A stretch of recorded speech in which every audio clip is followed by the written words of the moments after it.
Nah, iya tujuan investasinya apa nih? Oke. Sebelum kita bergerak ke instrumen investasinya. Ya, benar. Mau nikah, mau dapat istri kedua, nggak tahu kan? Emang bisa dapat istri kedua dari situ? Ya.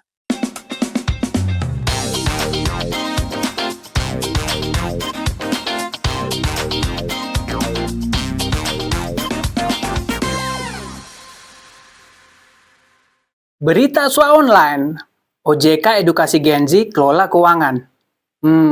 Udah bukan Gen Z sih, tapi sebenarnya relate juga nih. Gimana ya cara kelola keuangan ya? Investasi katanya di sini, investasi. Cuma investasi enaknya investasi apa ya? Siapa yang bisa ditanya ya? Ada ayam emas nih. Cucuku, kau panggil aku ada apa? Itu lah gue nih. Ngomongnya Jun. Soal sales tadi cuman acting ya. Oke. Katanya Jun mau ngobrol-ngobrol tentang investasi. Gue juga, bingung. Nah, bener nih. Gue lagi bingung tadi, bro. Gue gosok ayam, muncul dulu, bro. Biasa. Ini kehidupan. Nah, benar. Jadi tadi gue ceritanya nih mau pengen investasi nih. Cuma gue blank banget nih masalah investasi. Nah, tadi gue baca nih di SWA online tentang itu katanya Gen Z disuruh untuk berinvestasi sama OJK. Nah, itu lu yang nulis, bro. Oke, gue ingat ya. Lu ingat ya? Nah, ini gue pengen nanya sama lu tentang investasi, bro. Gimana, bro? Ya, gini. Investasi di kalangan generasi muda emang bukan sedang ya. Sejak pandemi emang menunjukkan tren positif ya. Ya, mereka berinvestasi di berbagai instrumen investasi. Nah, sebelum gue nanya tentang tujuan lo investasi, sebenarnya investasi itu macam-macam. Ada di properti, kalau instrumennya ya, obligasi, saham, reksadana, emas juga ada dan sebagainya gitu ya. Nah, mereka itu banyaknya berinvestasi di saham, bukan baik ya, cenderung ya. Data Bursa Efek Indonesia ya, pernah ditulis juga di swa.co.id di Oktober tahun ini, itu mencapai 14 juta investor di pasar modal. Nah, pasar modal itu ada saham, reksadana, obligasi gitu loh. Nah, itu melampaui dari jumlah di tahun lalu dan diapresiasi oleh seluruh pemangku kepentingan ya, dari mulai bursa, investor, suku lainnya. Nah, mereka itu berinvestasi pasti ada tujuannya, nyari cuan. Benar. Nah, ini agak-agak Dutch Spreken ya, karena naturalisasi belum main timnas. Nah, tujuan investasinya apa nih? Oke. Sebelum kita bergerak ke instrumen investasinya. Ya, benar. Mau nikah, mau dapat istri kedua, nggak tahu kan? Emang bisa dapat istri kedua dari situ? Ya, kayaknya sih nggak bisa. Atau mau beli rumah, beli mobil, atau untuk pensiun, anak sekolah. Kalau sebagai orang awam sih, ya pengen cuan dong. Cuan. Nah, jadi gimana caranya? Mungkin dengan saya berinvestasi, bisa dapat dana lebih mungkin. Jangka pendek dapat cuannya? Jangka pendek. Oke. Di jangka pendek yang cenderung itu, menurut perencana keuangan sih, ada beberapa ya. Salah satunya jangka pendek itu kan 1 sampai 5 atau 3 tahun lah ya, atau harian gitu ya. Itu ada di saham gitu. Saham. Tapi lu harus ingat, betul, saham itu fluktuasi harganya tinggi dan risikonya tinggi, lu juga bisa boncos. Oke. Lu mau saham bener? Udah belajar belum? Belum. Atau baca-baca? Justru karena itu tadi gua pengen nanya lu nih. Makanya tadi gua gosok ayam, keluar lu barang kopi juga nih. Berarti tadi di dalam ayam ini ada lu sama kopinya. Oke, benar-benar. Oh iya benar ya. Gua bawa tadi. Tadi soalnya gua pas opening gak ada kopi nih, tiba-tiba lu datang ada kopi juga dua. Untuk kita ngopi. Oke. Supaya ngobrolnya makin mules. Boleh. Gimana? Lu mau apa? Saham benar. Ya gini. Coba terangin tentang gua tentang saham. Saham itu kan diterbitkan oleh perusahaan. Mereka melakukan IPO. Nah, IPO sering dengar. IPO itu kan penawaran perdana saham. Oke. Itu di pasar perdana. Misalnya saham PT, nama lu Jun Panjaitan kan? Misalnya Pardede dong, jangan ganti-ganti nama gua. Nanti orang-orang. Oh iya. Nah, Pardede gua. Pardede. Sorry. Jun Pardede. Nah, Pardede itu bisa PT Jun Pardede Tekstil Tbk misalnya. Oke. melakukan IPO, harganya 100 perak. Di harga perdana lu buka rekening efek dulu di sekuritas. Oke? Oke. Lu beli 100, misalnya satu lotnya 100 lembar. Ya sesuai keinginan lu mau beli berapa, misalnya 10 juta. Oke. Beli 10 juta, modal lu 10 juta untuk beli Jun Pak Dede TBK itu. Ya. Nah, lu beli.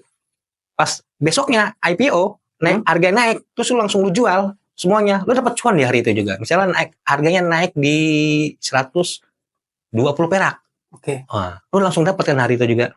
Ya. Tapi nggak semua IPO juga naik. Ada juga yang turun. Ada yang turun. Nah, lu harus juga belajar tentang perusahaan itu di prospektus gitu. Nah, itu caranya gimana mempelajari? Kita kan nggak tahu nih gimana cara. Paling mudah sih lihat pendapatan dan laba bersih gitu loh ya.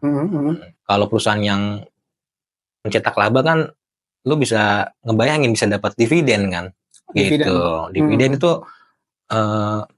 pembagian keuntungan dari perusahaan ke investornya gitu loh. Biasanya diumumkan bukan setiap sih di tahun berikutnya gitu loh untuk pembagian dividennya. Oh, biasanya berikutnya per tahun ya. Iya, per tahun biasanya. Nah, untuk kenaikan harga harian, mingguan atau bulanan kan itu juga lu harus tahu belajar ya. Nah, belajar itu macam-macam sekarang, udah era digital nih. Oke. Kalau lu buka, sebelum sampai ke situ, langkah pertama lu buka rekening efek dulu di perusahaan sekuritas, macam-macam. Oh iya, ini langkah-langkahnya kan ini. Gua kan nggak tahu nih. Iya. Berarti harus buka rekening efek dulu.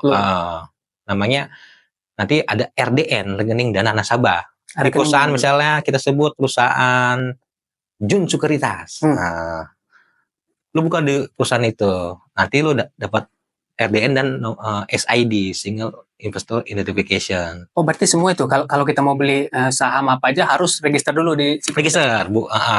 Setelah itu lu bisa beli saham IPO atau saham di pasar sekunder. Pasar sekunder itu yang ada di Bursa Efek Indonesia gitu loh.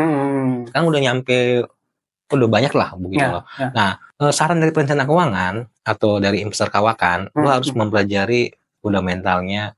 Fundamental itu kinerja finansialnya si perusahaan itu. Jadi harus melototin tuh. Nah, gua pernah nulis tuh investor kawakan Lo Kehong. Lo Kehong. Pak Lo itu tiap hari baca koran. Untuk baca koran tuh ngeliat laporan keuangan sama baca berita. Dia bisa menganalisa. Jadi emang harus ada effort, Jun. Ya. Berarti walaupun kita punya duit nggak langsung. Enggak. Oke, ini gue beli saham nih. Gue berharap untung nggak gitu ya. Berarti tetap harus. Iya. Lihat analisa si itunya ya. Itu masuk tahap bagian dari proses edukasi.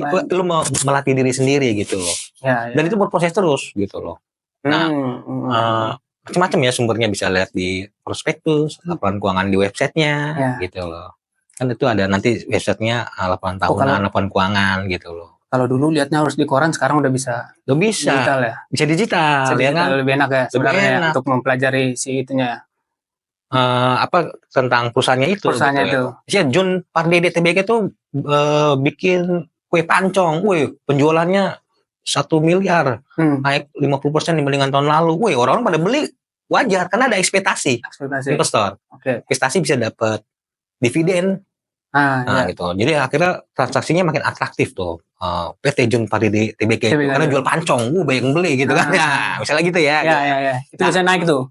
Bisa naik harganya gitu loh, karena diapresiasi oleh investor, karena ada ekspektasi untuk mendapatkan dividen gitu loh. Oh, berarti itu yang kita harus lihat di berita. Lihat nggak hanya di berita sih, di laporan keuangan. Laporan keuangannya juga. Nah, pertanyaan gue kan bukan anak ekonomi, tapi kan kita bisa belajar. Semua sumbernya itu ada di YouTube, ada di website, ada di medsos, akun Instagram resminya gitu. Oke. Berarti memang harus pantengin semua sumber ya. Pantengin semua sumber, tapi jangan tersita juga. Lu kan kerja juga. Iya, makanya. Nah, misal kalau di swa.co.id kan pernah ditulis tuh di tahun 2014 dia tiap pagi baca koran.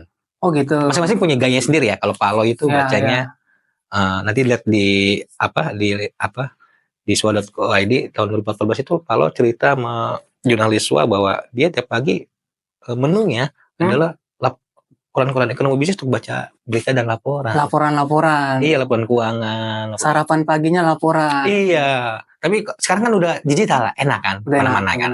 Lu bisa baca prospektus di IPO. Udah ada IPO itu elektronik IPO, bisa baca prospektus dan sebagainya. Gitu. Memang lu kudu semangat, kudu Kudu cemungut. Iya. Oke. Untuk mencapai itu. Nah, setelah itu masuk, nanti kan lu berproses. Nah, tujuan investasi lu apa di saham, John? Kenapa? Tujuan investasi lu di saham. Misalnya lu pengen nyiapin dana, selain dana jangka pendek ya. Selain jangka pendek ya. Iya. Ke depannya mungkin ya bisa punya beli rumah pas gue pensiun nih. Hidup terjamin lah. Pas sudah nggak kerja lagi misalnya gitu kan. Iya. Kan harapannya begitu kan, semua orang di masa tuanya, di masa depannya hidupnya lebih nyaman, udah nggak memikirkan apa-apa lagi gitu kan. Nah, itu bisa nggak dicapai dengan investasi saham? Bisa banget, bisa bingit lah. Bisa bingit ya? Bursa Efek Indonesia itu di tahun kapan itu ya?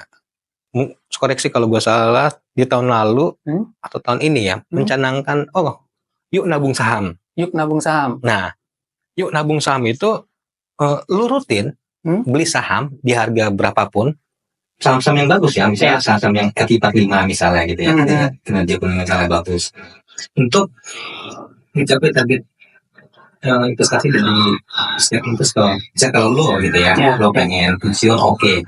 Jadi daripada lo buang-buang ya nggak karuan gitu duit lo, taruh aja gitu. Di saham X itu untuk lo dapat dividen di kemudian hari dan peningkatan harga. Jadi ada dua potensi keuntungan ya, imbal hasil dari peningkatan harga sama dividen tiap tahun. Untuk saham-saham yang oke ya, yang oke banget ya gitu. Nah, saham yang oke banget tuh biasanya rujukannya, tapi tidak terbatas dari ini ya, itu di indeks FI45. Jadi 45 saham yang liquid. Apa? Kalau di JLT itu ada Astra, BCA, BRI sekarang ya, Mandiri, terus dan lain-lainnya ya. Itu saham energi gitu.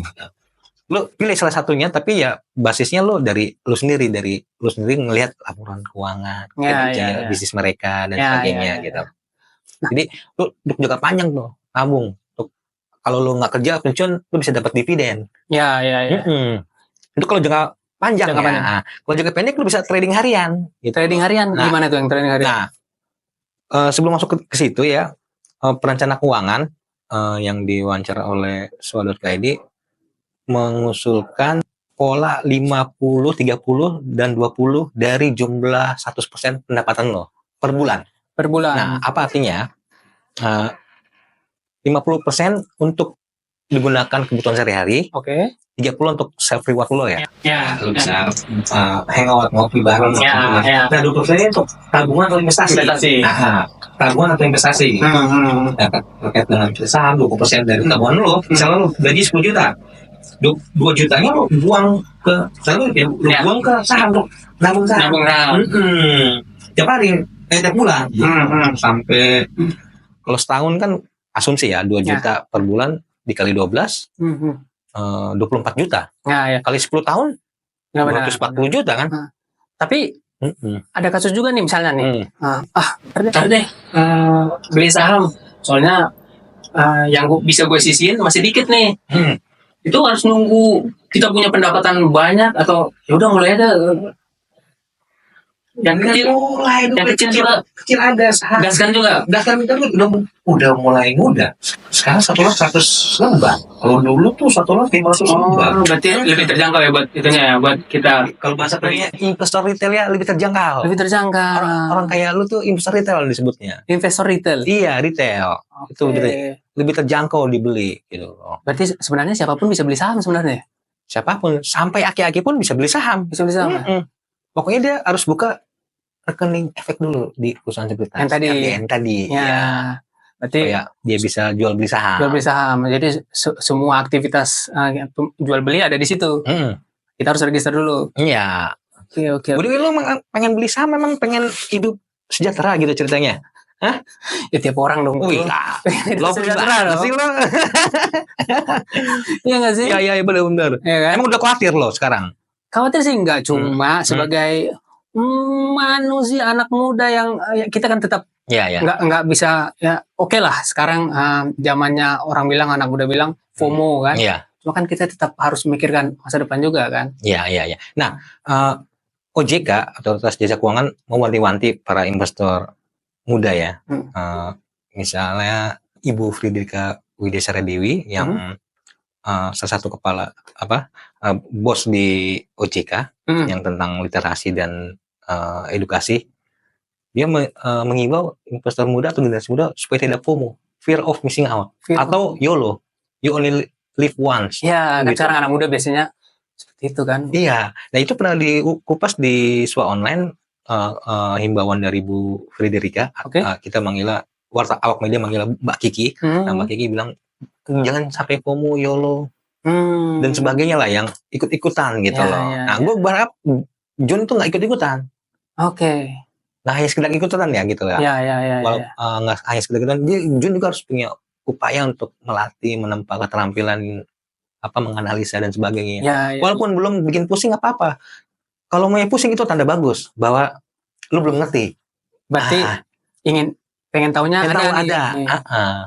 Kalau lu udah tahu, lu bosan gitu. Kalau menurut gue, apa sih ini misalnya laba per saham, earning per share dan sebagainya, lu kan cari nanti. Itu udah gampang. Kalau zaman bala kan, kalau mau ke warnet harus kalau mau ngasih terus ke warnet. Warnet dulu. Warnet nunggu pakai hemat aja. Sekarang mana gampang Jun. Aduh, hajar beli aja. Maksudnya, tapi lu harus tetap menyadari bahwa ada risiko yang menyertai. Nah itu, gue dengar kan katanya kan, saham kan seperti jatuh cinta katanya. Kadang naik, kadang turun. Kalau jatuh cinta kan risikonya putus. Nah kalau saham kan risikonya bangkrut bro. Nah itu gimana? Itu tetap emang ada dan di Bursa Efek Indonesia itu ada panduannya. Jadi ada notasi saham-saham yang dipantau oleh Bursa Efek Indonesia. Nah, tadi lu cek tuh notasi apa tuh notasi. Notasi itu tuh bursa menandakan saham-saham yang tanda kutip perlu dicermati oleh investor karena mungkin salah satu diantaranya adalah ada penurunan kinerja, pilot dan sebagainya lah. Terus belum menyampaikan kepatuhan seperti laporan keuangan dan sebagainya. Itu ditandai, namanya notasi. Notasi. Ya, sekarang udah ada tuh. Jadi investor zaman now itu lebih dimudahkan dibandingkan 10 atau 20 tahun yang lalu. Jadi dimudahkan untuk ini ya, untuk mitigasi gitu. Bahasa kerennya mitigasi gitu. Buat kita supaya nggak amsyong lah. Gitu. Iya, udah ada itunya by system ya untuk mitigasinya ya. Ada mitigasinya. Nah itu Jun juga harus awareness Jun tuh harus ditingkatin ya terhadap cuan aja. Iya benar. Karena ada resiko di situ. Iya. Kalau main rugi, emang sih kita bisa nyanyi. Untungnya kita terus berputar. Bisa nyanyi sendiri. Untungnya kita pernah biara. Boleh nyanyi untungnya udah sih. Tapi kan nggak mau kan lu tetap amsyong. Ya kan? Dan makanya untuk menghindari itu apa? Baca. Buka mata, buka hati. Buka hati siapa nih? Katanya lu jatuh cinta sama saham kan? Gue ngopi dulu lah.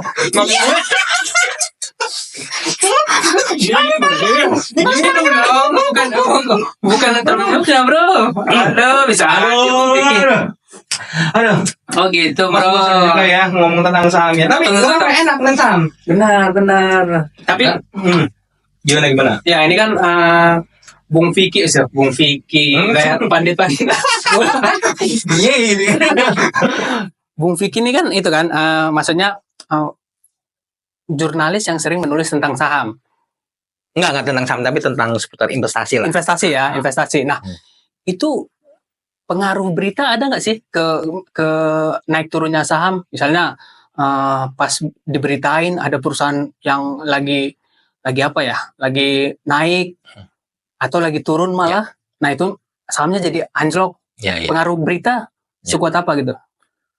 Pasar keuangan termasuk saham itu adalah yang selalu bereaksi langsung terhadap isu atau sentimen, entah itu negatif atau positif, gitu loh. Itu selalu bereaksi lebih cepat dibandingkan sektor lainnya gitu loh. Nah, terkait yang lu tanyain, ada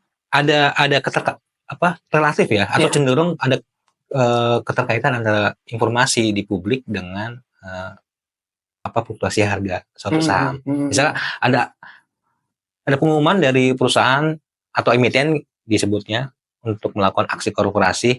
Nah itu aksi korporasi itu kadang-kadang direspon investor untuk beli sahamnya karena menjanjikan suatu prospek yang bagus di masa depan gitu. Oke. Terus ada perusahaan misalnya menyatakan kerugian. Misalnya pada saat itu harga sahamnya turun karena investor takut rugi. Takut rugi. Akhirnya dijual gitu loh. Oke. Itu Ada pengaruhnya ya, berarti ya. pengaruh psikologis ya gitu loh, pengaruh psikologis gitu. Tapi tetap aja lo sebagai investor harus lihat kinerja fundamentalnya ya, bisnisnya. Ya. Nah, by the way lu udah mulai belum?